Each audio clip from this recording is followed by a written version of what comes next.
Hello guys, in this video I am going to show you how to insert pictures to your slides on the Canva application.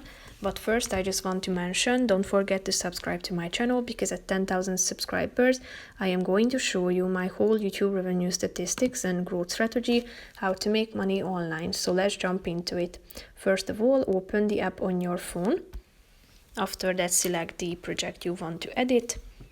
Then you should tap on the plus icon down below in the left side corner of the screen. Tap on camera roll, which is the third button down below. Click on select more photos if you want to add the picture from your library, or you can also keep current selection.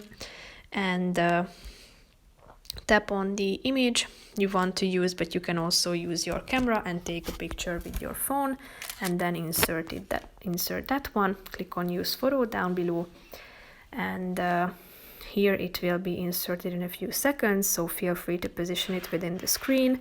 If you tap on it, you can add effects to your picture, you can apply filters to it, and make adjustments such as selecting brightness, contrast, saturation, and so on.